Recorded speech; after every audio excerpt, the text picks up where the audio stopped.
Hey, good morning, everybody. How are you today? Happy weekend. It is Saturday morning, Multifamily Unplugged. Welcome. Glad that you are here. And hey, if you are new to the show, if you're new to listening in, big shout out to you. Glad that you're here.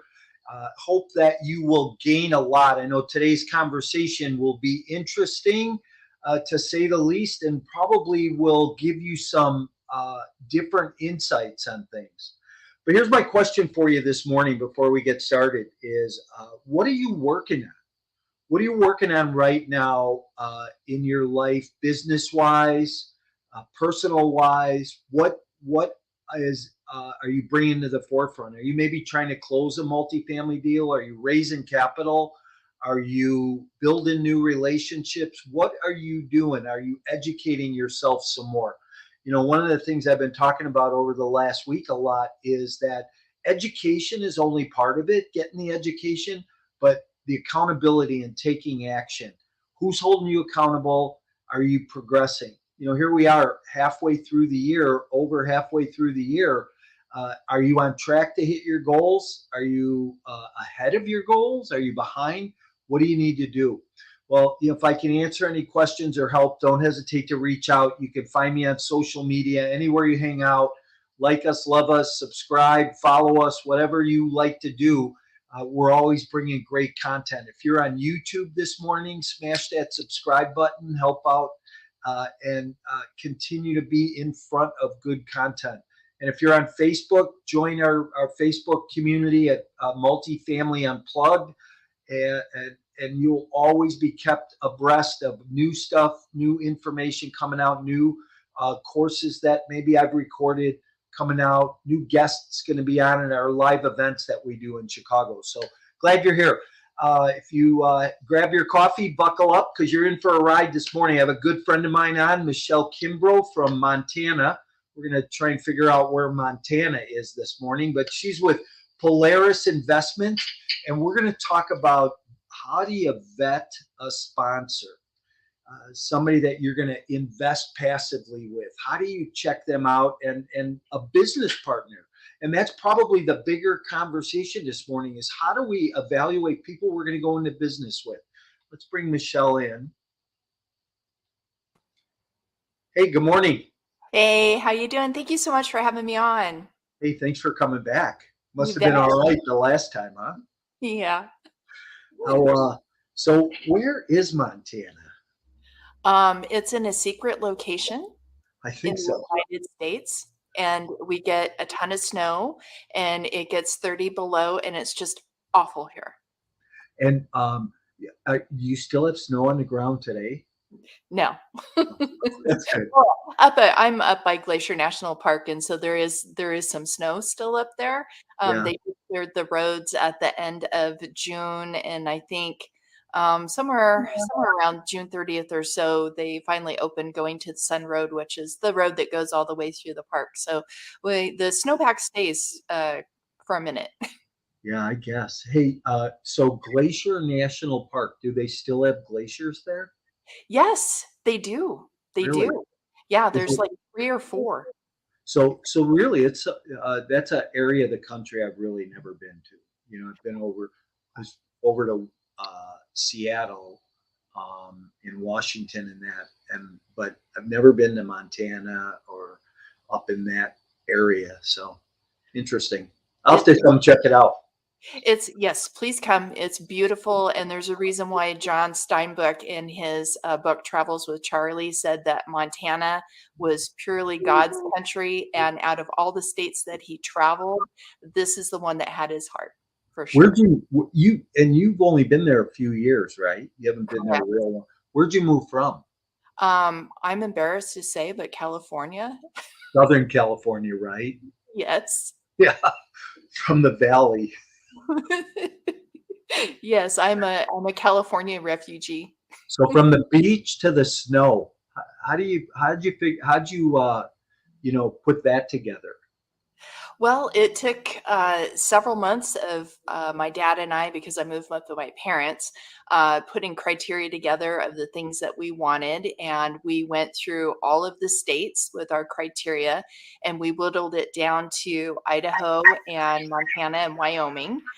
And then we whittled it down a little bit more. And for me, as you know, I am an avid offshore sailor. I have over 10,000 miles. I've crossed the Pacific twice, and I've crewed all over the world. So for me, I had to be close to a body of water so I continue to sail, which I have here. Flathead Lake is the largest freshwater body, this side of the Mississippi. And my dad is a landscape artist. And so he wanted to spend the rest of his days painting Glacier National Park and Yosemite and all of these other things. So, and my mom, she just loved the trees. So that checked all of our boxes, along with we have no sales tax here.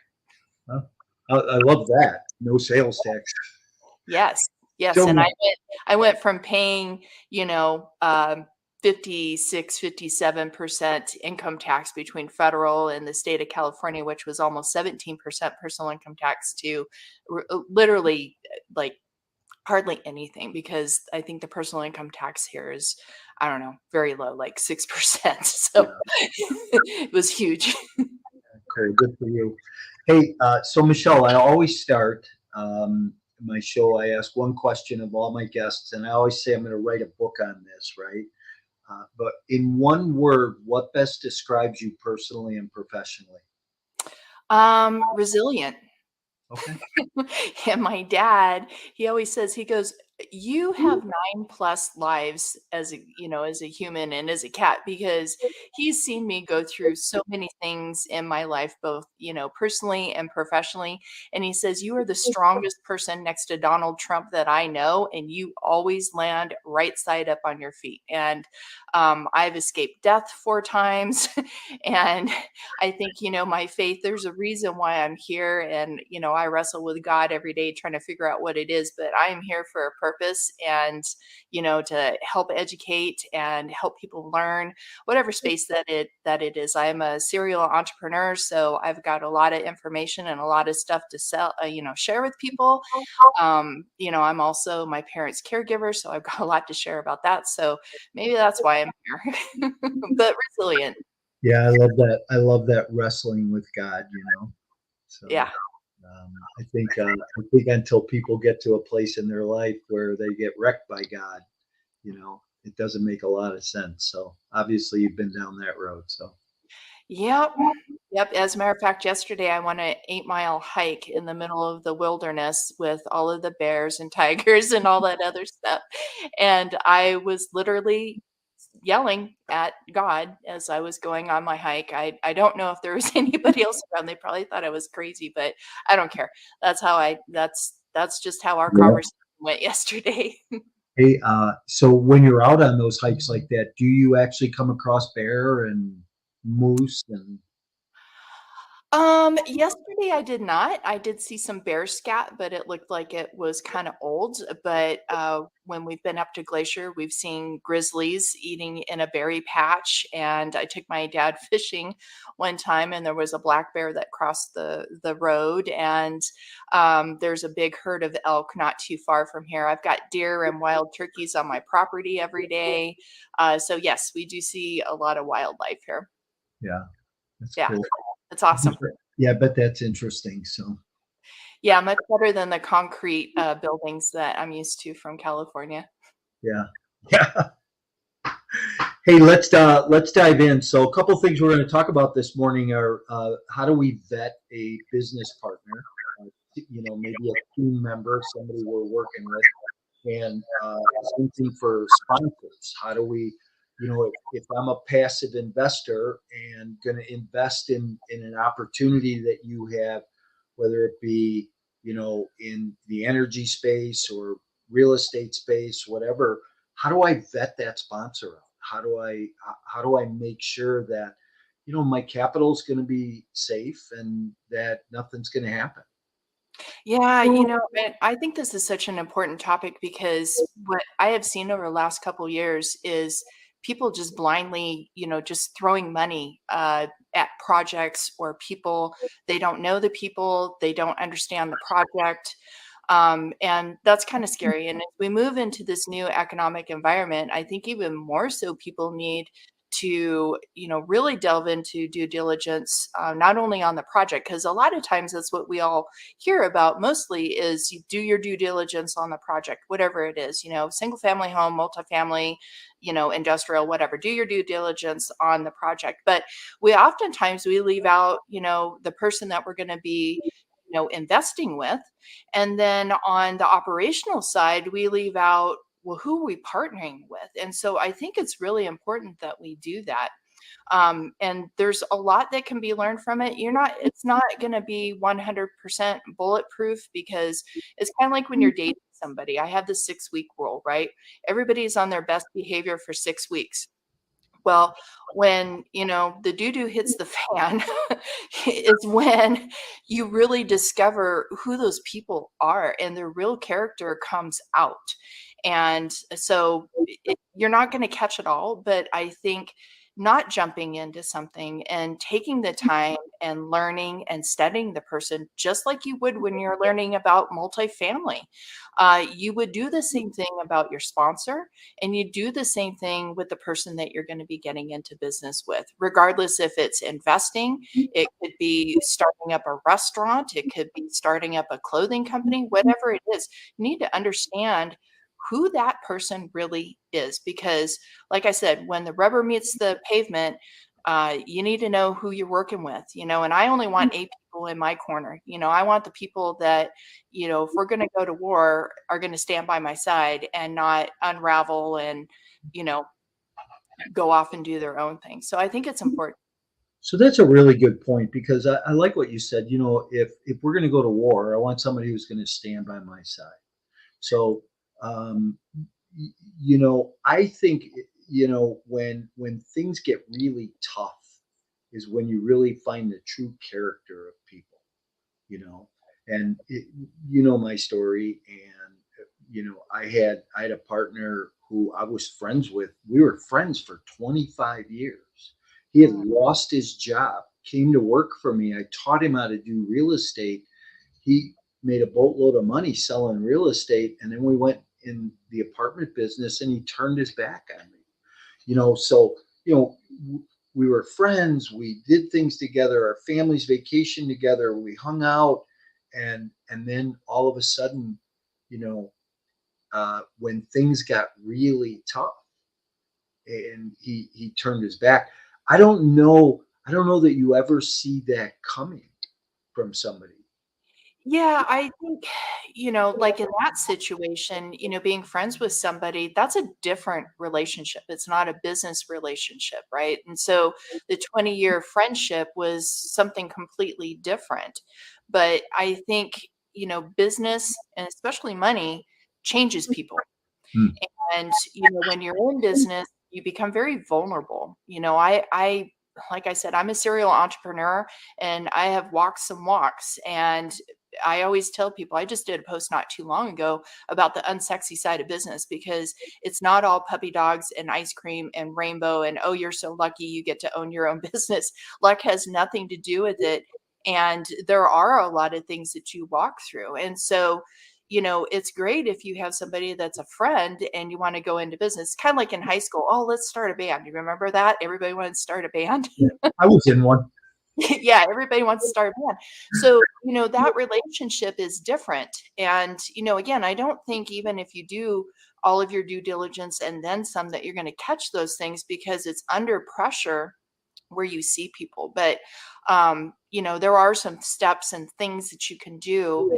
And I also think not jumping into a relationship with somebody, a month or a few weeks or a couple months after, but, having those crucial conversations and seeing how they put deals together and how the deals went. And, I mean, whatever you can do. And I mean, for me, at least a year, I have to know somebody before I'm going to jump into a situation like that. Because like you, I've been burned too. And I have chosen to learn from that.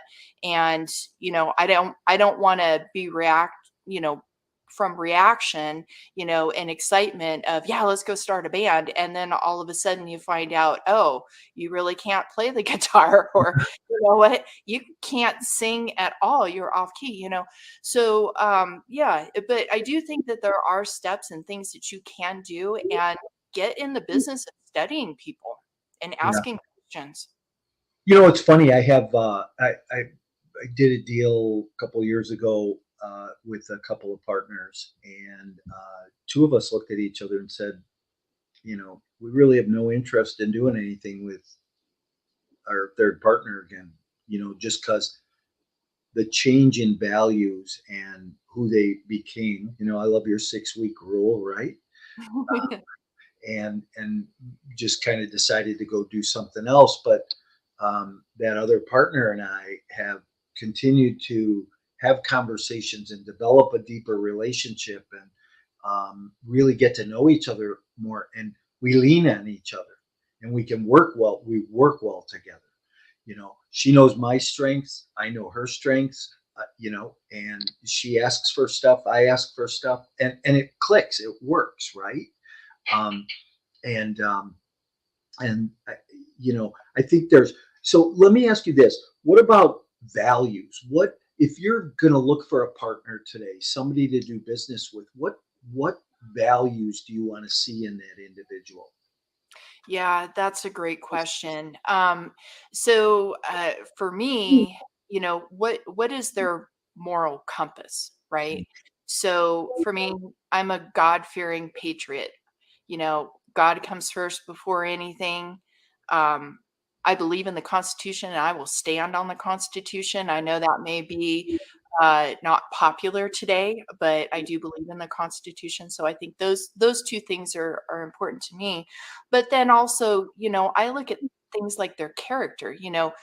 Do they talk about other people in a ill manner? Because I tend not to associate myself with people like that, because it says a lot about their character and also their morals and their values. I'm a very open book. If you have something to say to me, just tell me. I'm very approachable. I'm a big girl. You don't need to go around talking to 50 other people and spreading rumors. So that's usually a red flag for me. And then where they spend their time is important to me as well. If they have families, are they dedicated to their families? Are they constantly learning about whatever and expanding their skill set? So I think there's a lot around morals and values, and integrity is huge to me too, right? And trust but validate everything. Because in today's informational age and social media, in the speed of information that we get, we grew up in a time where rumors and school and stuff spread quickly, but now they spread at even an exponential speed. Yeah. And I think you have to be extra careful. So I look at multi levels. I look at a personal level, and then I look at a business level. Are people growing, or are they staying stagnant? Are they willing to get out in front of stuff, or are they the person that wants to take the back seat and let everybody else get the brunt of it? So I look at things from many different levels, as far as values. Yeah. How about give me a couple of qualities. I think values and qualities are two different things in people, right? I love that moral compass, um, comment you made. But what about qualities? What do people need to have quality wise about them? Yeah, I think they need to be approachable and open-minded. Mm. So not coming at it from an angle that they know it all, but there could possibly be other things that they could consider. So I like working with people that have open minds and that are willing to look at different viewpoints rather than just, draw in the sand, this is how it is and it's no other way. So I think that's a good quality there. I like to deal with people that are friendly. When we need to do business, we need to do business, but we should be warm and approachable to anybody and available too. And I think another quality that is good is a good communicator. right? I like to get on the phone with people, you know that. Sending text messages, sometimes you can lose the tone or the meaning behind it. So people that are good communicators and that can ask for help, that they're just not, on a lone island suffering. And you gave a great example about your partner, how, you click. She needs something, she asks. And if you need something, she asks. And so I think having that collaboration is another key trait that I look for. Yeah. I like that open-minded thing. I think that's so important. I like to hire people in my business today that are younger than me, right? Because I think they have different ideas, different conceptual thoughts about how things should be done or how things get done, and I'm receptive to that. Where I know other people my age that are like, no way, I know how to do this, and don't worry about it. But here again, I think it's some of that you learn by, maybe the challenges you had along the way. Uh, Yeah, sure. And to add to that, I think having people in your sphere, whether it be business, personal, whatever, that are different ages, um, different backgrounds, different income, levels, because there's something to learn from everybody. And so you can only do that if you approach it from the openness and open mind to learn, and you look at things as learning opportunities and not, oh, they don't have anything I could use, and discredit people, because I think you can learn something from everybody. And even bad situations, when I encounter a bad situation, it's not a failure, because there are no failures in my life. There's just opportunities to learn. And yeah, so I think reframing your mind to look at it as not a failure, but what's the lesson out of that I can learn and apply it to the future things. And I think you can do the same thing with people. So I love it that you hire people younger than you. I do that oftentimes too, because, you know, I have a skill set. I'm not in the business to learn, new skill sets with social media and all this other stuff and marketing. So there's other people out there that do it better than me. And, right. that's the other thing too. I want to get in the room with people that are better than me, that are going to challenge me. So I think coming around, like you said, with the different ages and types and groups of people, Yeah, the people, if you hang out with mediocre people, well, you're going to be mediocre. yeah.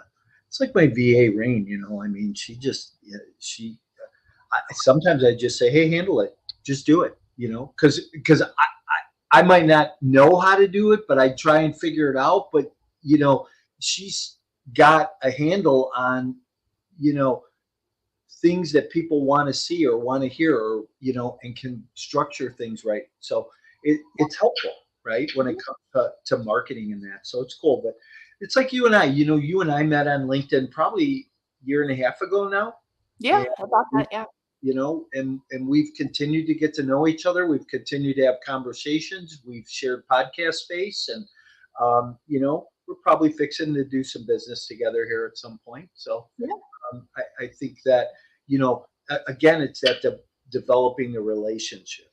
How about from a standpoint of if you were going to invest into somebody's private offering and be a limited partner, be a passive investor, how what are you going to look at in the qualities? Are you going to look at the deal, or are you going to look at the sponsor, the people running the deal, or is it a combination of both?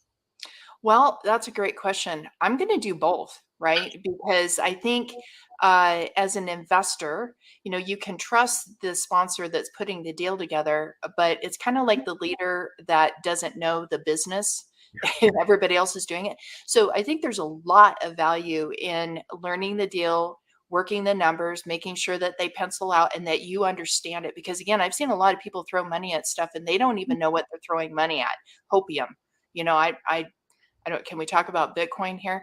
But I don't know where you are with that. But like, if you look the analytics behind it, a lot of people threw a lot of money at it when it was north of $60,000. And what is it trading at today? Is it going to go back up? We don't know. It's not even backed by anything. So, that makes me a little leery. It's another form of fiat currency. But I'm going to look at both. So I'm going to look at the deal. Does it pencil out? Do I understand the deal? And then I'm going to look at the sponsors, right? So some things I'm going to look at the sponsors is one, I want a relationship with that sponsor. Um, in what we're doing, in this space of raising capital, syndications and taking people's money, it's a little bit different than going to the car lot and buying a car, right? Right. So I want to know, is that person trustworthy? Are they wavering in anything that they're doing? I'm going to do background checks on them. What do they have in their past that I need to know about? Is there anything there that's important? I'm going to look at their social media pages. How are they representing themselves on, Instagram, LinkedIn, Facebook, Twitter, all of those things, because you can look at somebody and see how they're presenting themselves. They may be professional on LinkedIn, but then you go to Facebook and, they're drunk, passed out, and, everything else. I mean, once in a while, I guess that's okay.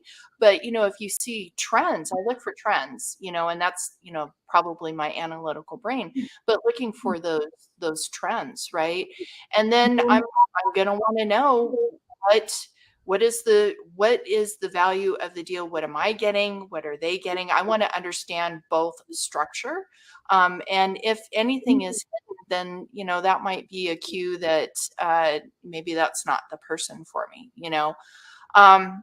So yeah, I think I'm going to look at both of it, but I think the relationship is the biggest thing. I really want to know that person and how they operate, and do they waver in anything that they say, or their integrity, or things that they put out, or the different social media spaces. So let me, that I'm sitting here thinking about this, and I know that I should be listening more to you, and not formulating a question, but this is really kind of like has come up in what you've said. So if you continually mentioned, I want to have a relationship with them, but if you are a new investor looking at a deal because you saw it on social media or an ad somewhere and decided that this is where you want to be, how do you in a short period of time uh, develop a relationship, or better yet, as a sponsor? So you being a sponsor raising capital, what are you doing to develop a relationship with that new investor to shorten the amount of time it takes for them to invest? Are you ready to skyrocket your investment portfolio and leave a legacy? Are you tired of inconsistent returns received in the stock market? Do you think it may be time to take a look at alternative investment options for your portfolio? Passive investing in multifamily real estate could be that option. With no tenants, trash, or toilets, providing a solid return on an annual basis that outperforms traditional investing, also receiving a monthly or quarterly return along the way. These lower risk and secure assets are a great hedge against inflation. If you want to learn more about these types of opportunities, you can email me directly to schedule a 15-minute consultation to see if you qualify. Just email me at mike@mikemorawski.com. Yeah, that's a great question, because if you have an active raise that you're doing and you're bringing in new investors, you've got a close date, right? So I get on the phone with everybody. Everybody gets a personal phone call from me, and I walk through, because I want to, and I have turned people away. Trust me, I have turned people away and said, this is not the investment for you, or this thing here isn't for you. But I get on the phone, and you can only start building a relationship and trust by having a open-ended two-way conversation. There is no way around that, and you've got to put in that work. You just can't send out blast emails to 5,000 people, because you're going to get that quality of investor. And as a sponsor, do you want those type of people in your deals? Because they're going to be a thorn, the Achilles, thorn in your heel, or whatever that thing is, right?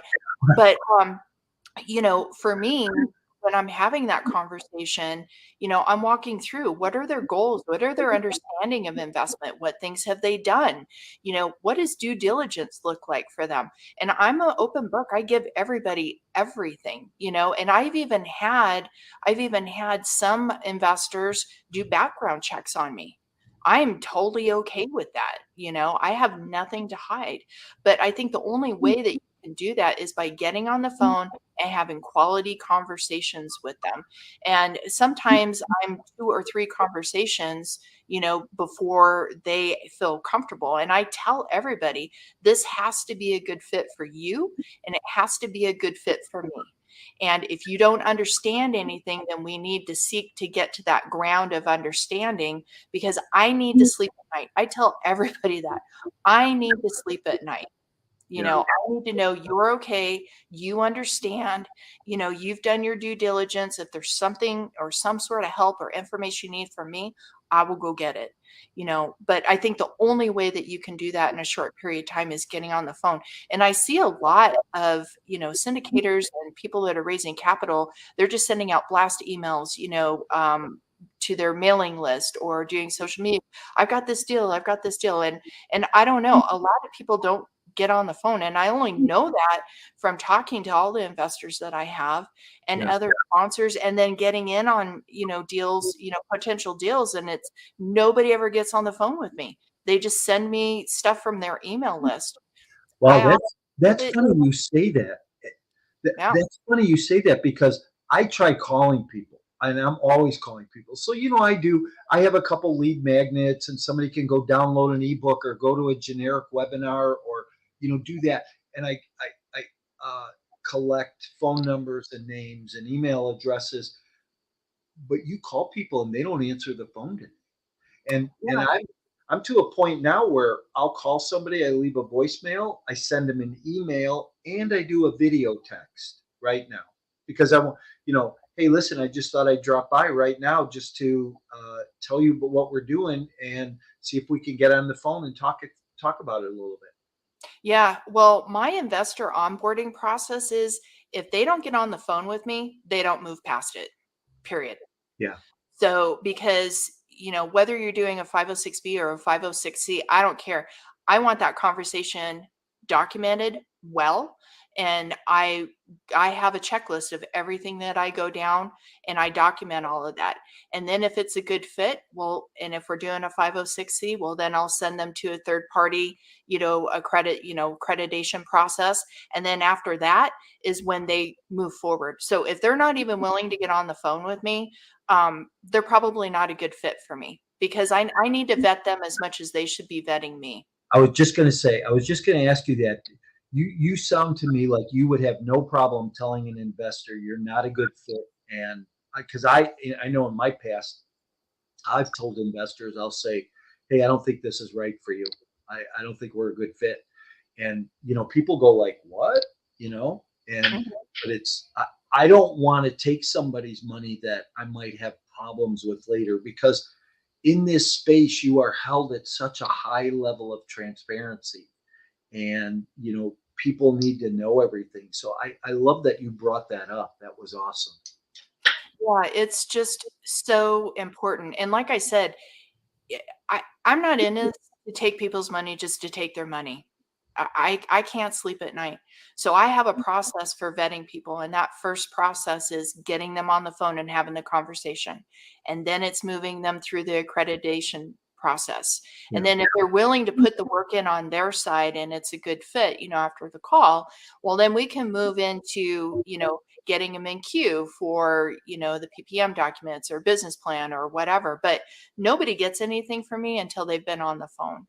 And yeah, I have told people this, I don't think this is a good fit for you, Yeah. and it takes them by shock. But again, I am here to solve people's problems, whether that be, they're trying to reduce their taxable income through investing, or they're trying to learn about investing, or, like with my other businesses, we do business process consulting, helping people solve problems is what I'm here for. I don't care about the money, because the money will come after you put the people first. Yeah. And solve their problem. Yeah, and I think on both sides of this conversation, everything that we're talking about goes really well, right? Whether you're vetting team members to be part of a team or them to be part of your team, or you are vetting that investor or that investors, you're in that vetting process back and forth.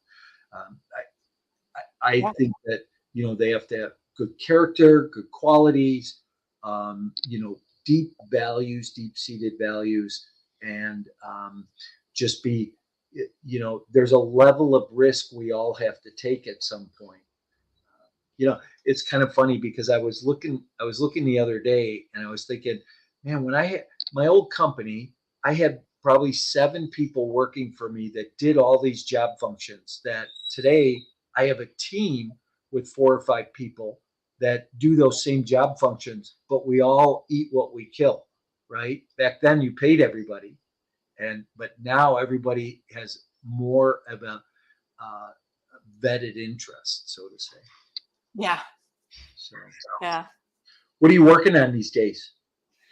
I am working on my consulting firm. So I just released a coaching and training program around Lean Six Sigma. And so I am doing live teachings and taking people through projects concurrently with the training as it relates back to their business practice or whatever. And so I am trying to build that group up because I love teaching, I love coaching, and I love that discipline. I have over 12 years in that, and I just love that discipline. I love real estate too. So we're working on some things there. I don't have anything active yet, but that can change. Yeah, good for you. Good for you. How about what what do you project for over the next 6, 12, 18 months market wise? What do you see happening with the economy? There's so many doomsday experts out there today, right? What do you, Yeah. I know you've been doing this a long time and you're well studied. So what do you think? Yeah. So I think we got interesting times coming up. I know here in Montana, we're starting to see home prices, single family home prices, fall. I'm also seeing a ton of building. So, and I think that is, real estate is very cyclical, that, and there's specific phases. And so I think we're getting ready for a dump. I don't know when, maybe another 6 months, 12 months, who knows? You can't really time that market, but it is impossible for the market to continue going up with everything else that we have going on with our fiscal policies, from a country standpoint and even at local levels. Jobs are not where everybody thinks that they are. I don't trust the government's data. I hope this is okay to say all that, but I don't trust the government's data because you can go anywhere and there's help wanted signs everywhere. So there's a difference between, the numbers that they report and the real economy. And I think the real economy is showing us something different. Um, things are not where they were, and I think we have a lot of bubbles right now, not only in real estate but crypto. You've got the feds that came out this month with their payment system. There's something like 30 countries that have joined BRICS now. The EU has their central bank digital coin they're trying to roll. I mean, everybody's trying to do everything. So I think there's a lot of bubbles, and I think we just need to wait and see what's going to happen. I know for me and a lot of my investors, there are some good deals. Don't get me wrong, there are some good deals, but I think everybody is positioning their capital to sit on the sidelines right now, because if you've been through any of these cycles, you know what's coming. It's like it's a playbook that has repeated several times over. And if you remember 2008, 2009, people were positioned well, did very well. And I think there's going to be a lot of opportunities. And just like Bitcoin, everybody bought it at 60,000 and then it dropped below 30 and it's probably going to go down to 5. You're going to lose a lot. So, there are good deals to be had right now, but I think you really, really have to use your discernment and your good penciling skills to see if they make sense. But I know for me and a lot of my investors, we're waiting on the sidelines because we see the opportunities that are going to be coming up. Yeah, I think there's some blood in the water, that's for sure, and um, probably well spoken on some of that. But here again, we're such a resilient country, right? The word you used in the beginning. I think that, we bounced back. And, as much as you have all these naysayers, and the government's scratching their head right now saying, the job reports are up, things aren't slowing down, builders are still building, permits are being pulled, and we'll raise interest rates again to try and slow this down. It's funny, as I heard Sam Zell on a podcast, and he just passed away recently. Who Sam Zell is with Equity Office. Yeah. He said, somebody asked him on the podcast, hey, if you were running or doing Jerome Powell's job, what would you do? He goes, well, I'm not available. At first, I thought that was classic. But then he goes, I'd do a 2 or 3% interest rate hike. He goes, they're going to get there eventually. Just do it and get it over with and slow it down. I think because we're so resilient, though, we've gone from those sub-3 interest rates to 5, 6, and 7 now. And there's still motion out there.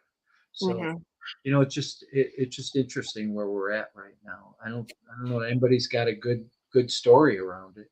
Yeah, I don't think so either. And we're coming up on an election year, which is going to be a whole other factor that's going to go into this whole fiscal policy thing. So welcome to the circus. Yeah. So I tell people all the time, just get your house in order. Whatever that means to you, get your house in order, because I think we're going to have some turbulent times coming up. And those that are prepared and are, it takes a lot to wait through that season, right? But I think that there will be a lot of opportunities. I'm not a big stock market player. I did option trading for over 20 years. But I even think in the stock market, there's going to be some opportunities when everything dumps out. So again, being resilient and being patient while you're waiting in this season, doing your homework, learning, listening to people like you on your podcast, and just gathering all of that intel and waiting for the opportunities, because those that are just blindly throwing money at stuff for the last couple of years or even now aren't going to have that cash flow and equity when those opportunities do present themselves. And again, it's very cyclical, and most of the money is made at those downturns. Yeah, for sure. Hey, thanks for being here today. I appreciate you. Yeah, I appreciate you too. Thank you so much. What do you want people to know? Oh, what do I want people to know? That I am fun, resilient, and I am a savage queen. Awesome. That's great. Okay, a couple bonus questions. What is the best book you've ever read? I would have to say The Purple Book, Rich Dad Poor Dad. Okay. And then second to that is going to be The Creature from Jekyll Island. Okay. By Ed. I heard somebody else mention that book once before. I should probably read that. Oh man, it's a game changer. Favorite food? Favorite food? Chocolate. Well, let me take that back. Is that a food or a vegetable? I don't know. Maybe chocolate. I think it's actually like a spice. I'm going to say steak. I like a good steak. Good for you. Hence living in Montana. Yeah, and I'm actually getting a quarter of a I don't know, a heifer or a cow or something. So it's all grass fed, and yeah, my dad and I are going to have meat for probably 2 years. It's something like 200 pounds, 225 pounds of meat. I don't know. So it'll be a first for me, but I'm excited. Yeah, cool. Yeah. You'll have to have a party. Yes, I'll invite you, and then you can come to Montana. Make sure it's not snowing. I know you love the snow. Yeah. Hey, thanks for being here. It's been great. How do people get a hold of you, Michelle? Yeah, absolutely. So they can go to my website, michellekimbrough.com, and I think you have it on the banner below. It's got everything from my training and coaching, my consulting firm, my investment stuff. I've got free downloads on there. I got a free download to my book that I co-authored last year. I even got a really cool video of me sinking 500 miles off the California coast, bailing water. So there's lots of fun stuff on there if you want to learn about me and grab some tools that are going to help you. Wow, how'd you get out of that one? That's a story for another podcast. Yeah, so it was a Black Hawk helicopter mechanic and a wetsuit. And we could talk about that at another time. But yeah, talk about innovation. Because in those situations, nobody's going to come help you. We were too far away from the Coast Guard. There were no fishing boats. The Navy's not coming. So you either fix it or you're getting in the raft. And we fixed it. Well, good for you. That's awesome. Hey, thanks for being here. I appreciate you. Good to see you again, and certainly look forward to continuing our conversations. Everybody, thanks for being here this weekend, and enjoy your weekend and make whatever you do count.